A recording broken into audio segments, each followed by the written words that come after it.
আজ থেকে সব বিশ্ববিদ্যালয় বন্ধ। শুভেচ্ছা সবাইকে। আপনারা দেখছেন দৈনিক শিক্ষা.com, সঙ্গে আছি আমি প্রিয়াঙ্কা বৃষ্টি। মধ্যপ্রাচ্যের চলমান যুদ্ধের ফলে বিদ্যুৎ ও জ্বালানি সাশ্রয়ে দেশের সব সরকারি ও বেসরকারি বিশ্ববিদ্যালয় বন্ধের সিদ্ধান্ত নিয়েছে সরকার। বিদ্যুৎ সাশ্রয়ের জন্য ঈদ উল ফিতরের ছুটি এগিয়ে এনে আজ থেকে সব বিশ্ববিদ্যালয় বন্ধের সিদ্ধান্ত নেওয়া হয়েছে। রোববার শিক্ষা মন্ত্রণালয়ের মাধ্যমিক ও উচ্চ শিক্ষা বিভাগের এক চিঠিতে এ তথ্য জানানো হয়েছে।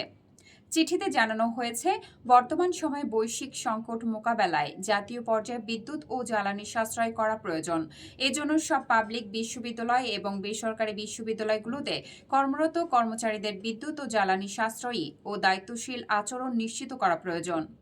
মন্ত্রিপরিষদ বিভাগের নির্দেশনা বাস্তবায়ন এবং পবিত্র রমজান উপলক্ষে ৯ মার্চ থেকে পবিত্র ঈদ উল ফিতরের জন্য বিশ্ববিদ্যালয়গুলোর একাডেমিক ক্যালেন্ডারে উল্লেখিত তারিখ পর্যন্ত সব পাবলিক বিশ্ববিদ্যালয় ও বেসরকারি বিশ্ববিদ্যালয়গুলো বন্ধ থাকবে মর্মে সব বিশ্ববিদ্যালয়কে অবহিত করতে হবে।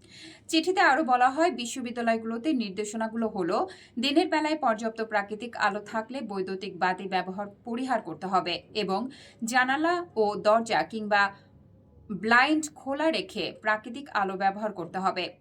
বিদ্যমান ব্যবহৃত আলোর অর্ধেক ব্যবহার করতে হবে।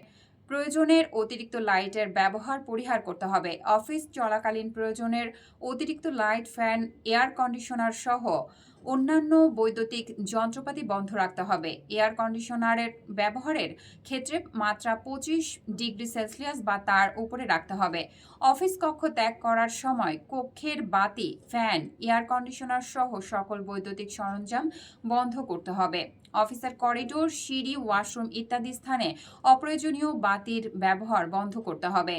বিদ্যুৎ সাশ্রয়ী যন্ত্রপাতি ব্যবহার করতে হবে। অফিস সময় শেষ হওয়ার পর সকল বৈদ্যুতিক যন্ত্রপাতি বন্ধ নিশ্চিত করতে হবে। যাবতীয় আলোকসজ্জা পরিহার করতে হবে।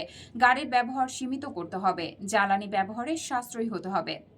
দৈনিক শিক্ষা.com এর ইউটিউব চ্যানেলটি সাবস্ক্রাইব করতে ভুলবেন না। ধন্যবাদ।